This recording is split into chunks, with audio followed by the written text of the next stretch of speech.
Uh, so I've rebuilt my PC, so I'm missing a bunch of stuff with regards like using Streamlabs and like basically all my settings for that are gone.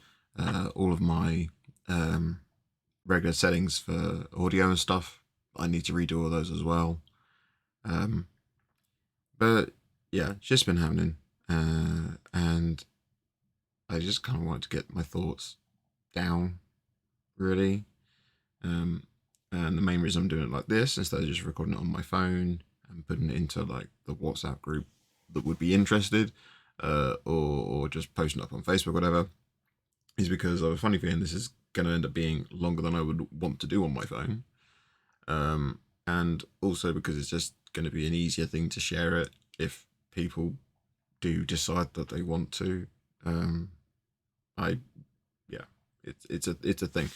Um, yeah, kicking Mustangs in the airsoft news again because there's a site in America doing a they've got a regular sort of like introductory event that they do, just a noob friendly event, and they'll get a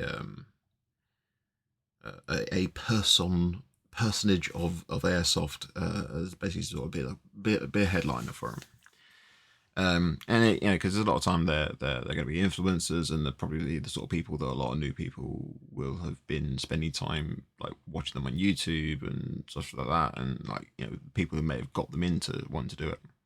Um, and so this time, Kick Mustang has been chosen. Now he's very much an anti-noob person, um, but yeah, it's it's a swing and a miss. It really is, because it's just he's not a good influence for people new to airsoft. He doesn't The way that he portrays airsoft is not accurate. Um, Anyone who just getting started decides they want to go straight into being a sniper, and a ghillie sniper at that, very rarely that goes well, um, because it takes a lot more than just getting a ghillie suit and a bolt action. You need like a level of experience doing it. Some people they take to it straight away, and fair play to them. But for a lot of people, it's not it's not COD. You know, it's not it's not COD. Sorry, it's not COD. It's not Battlefield. It's not DayZ or whatever other FPS you care to name. It's not as simple as that. And a lot of these airsoft YouTubers, um, particularly when they're then going doing things like including uh, the hit markers and stuff, and it's like, but that's not going to happen in real life. You don't get that, and it sort of like makes this very incorrect and misleading view of what airsoft is. Um, yeah, I mean, I've done one of these videos once before, and I mean, it's just like wanting to, like, as much as anything else, get the words out of my head, you know. Um, and it's just like one of the really peculiar things about it is he's he's banned from over 40 sites in the UK. It's just the UK. There are some sites in Europe that he's banned from as well. But just within the UK alone, there are 40 plus sites that he's banned from.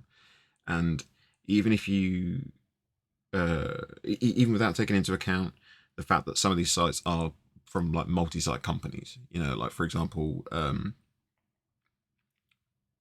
where you've got First and Only, have got multiple sites. You've got, who else has got multiple sites? LAC, which is Lincolnshire Airsoft. Um, those are the two that spring to mind that have got him banned, that have got more than one site. There's a few other companies that have got multiple sites, but they don't, or at least they don't publicly have him banned anyway. Um, so for the most part, these are sites that have like no affiliation to each other for the most part, and have all independently chosen for their own reasons to ban him. And I think that the reason why they've got him banned, frankly, doesn't matter. What matters is there are that many sites that don't want him there. And why that matters is he is an influencer. He would bring interest to the sites, or surely he should bring interest to the sites. And you do hear about sites that he does go to, where then he does his videos, and it like shows, oh, that's, dealing with cheaters this, cheaters that, and it's like people decide not to go to those sites because they don't want to be dealing with cheaters. So it's not actually a good advert for the site. And even when he does videos where it's just him showing off dealing with noobs, as he likes to put in his titles and that, these clickbait stuff, taking out noobs, this, that, and the other. It's like even when he's doing that, people, the sites still don't want him there. And I think what you've got to appreciate with that is these are relatively small businesses in a not even relatively, in a niche hobby interest where the margins are infinitesimally small.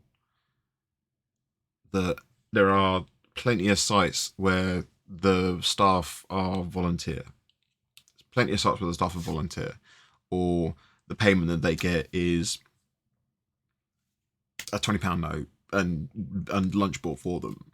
It's there are plenty of sites where it's very difficult for them to turn any level of profit and actually run them properly as a strong financial business.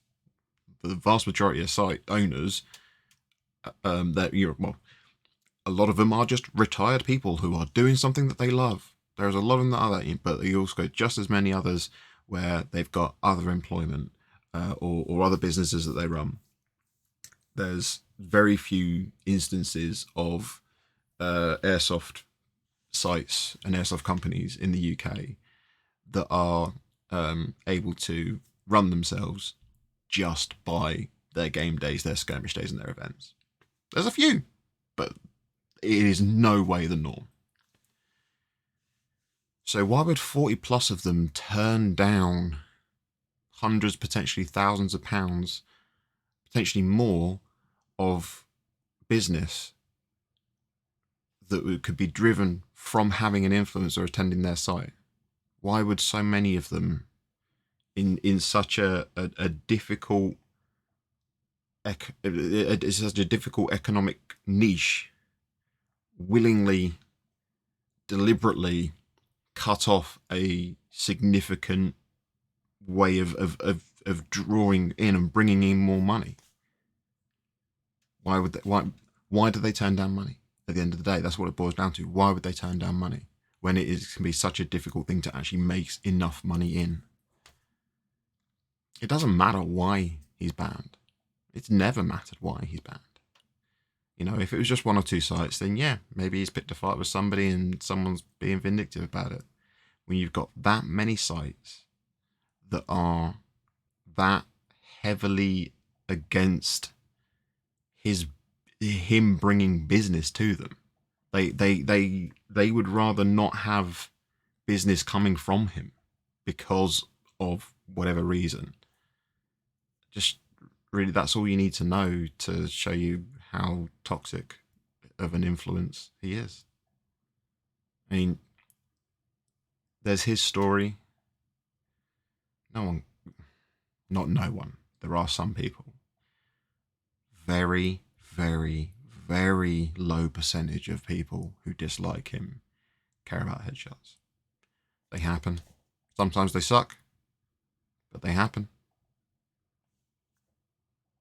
That's why we wear eye pro. That's why some people wear helmets. That's why people like me use a mesh. People use gum shields. Okay, it's a headshot. And what? Doesn't mean nothing. And what? You know, they literally they do not matter. They've never mattered. You know, and it's just so confusing more than anything else. Um, that that's the hill he deliver. You know, he keeps trying to die on. That's the drum he keeps beating, and it's just why it's demonstrably false. You know, I mean, if there is somewhere else to shoot, be nice, be polite, hit them somewhere else. You know, if you've got the opportunity, because if nothing else, it's a larger target. You're more likely to hit them, more likely to send them back to spawn. You're making life easier for yourself. Be lazy. But yeah, I mean, if it happens, it happens. You should ideally you should try to be polite and avoid doing it where you can, because you probably want others to avoid doing it to you if they can. You know, put yourself in that place. But no, they happen. So what else is it then? And realistically, there's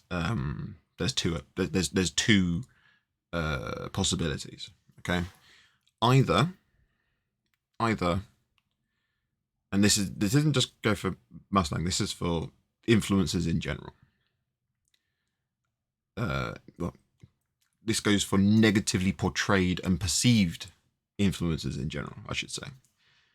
They are either that they are a negative influence, they are a toxic influence, and all of the little instances where people are defending them, that's the mask. You know, they've shown a little bit of humanity to a few people, and they are the defenders. You know, or the other option is that they are an arsehole. I need a cup of coffee because I've got this the wrong way around. The other option is they're actually a nice person, and the arsehole is the mask. And that's, I mean,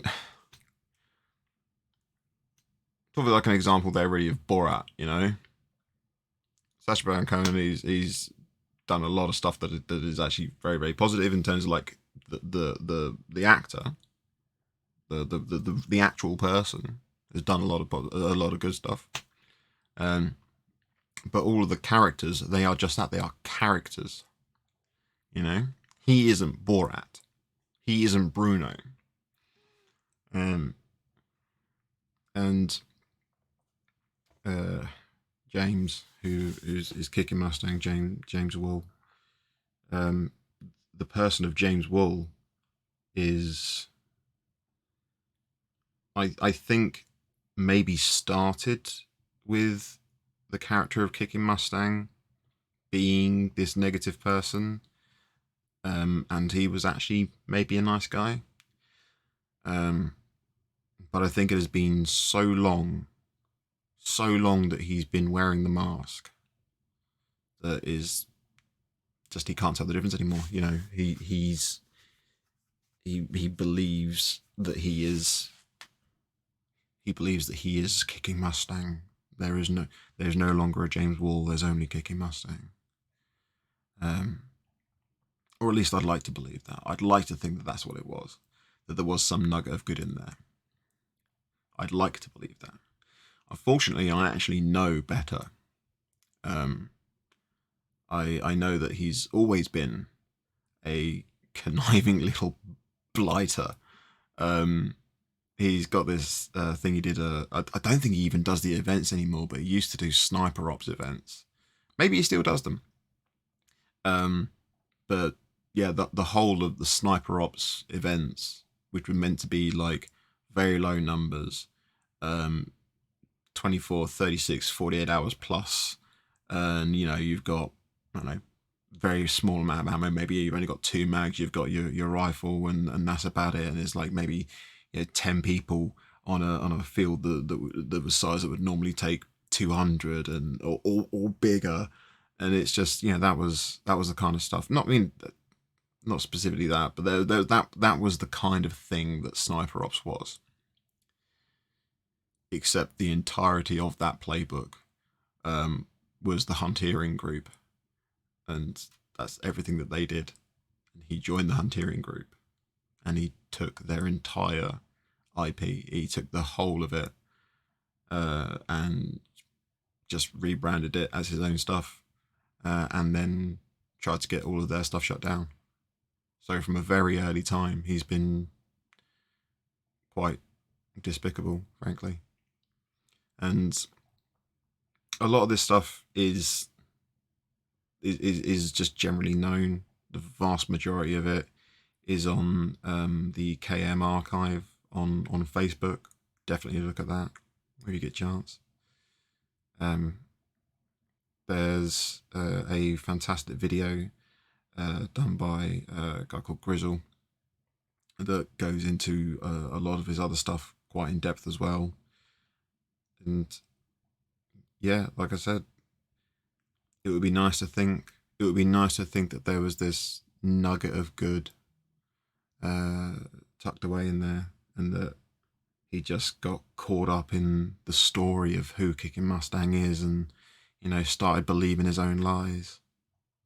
But no, that's not it. He's always been this negative figure. He just every now and then shows a friendly face. Like when he's actually in person, he'll be really nice.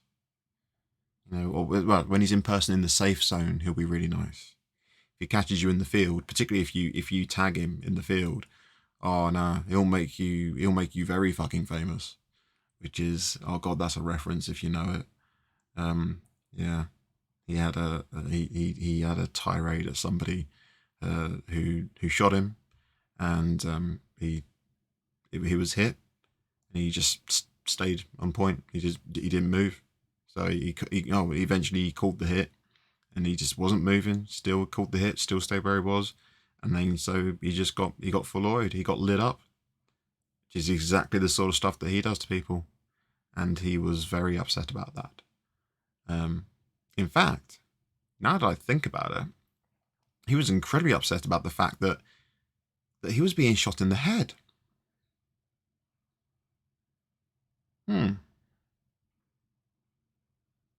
Maybe Jimmy's the one who's got the problem with headshots. And that's the thought I'm going to leave you with.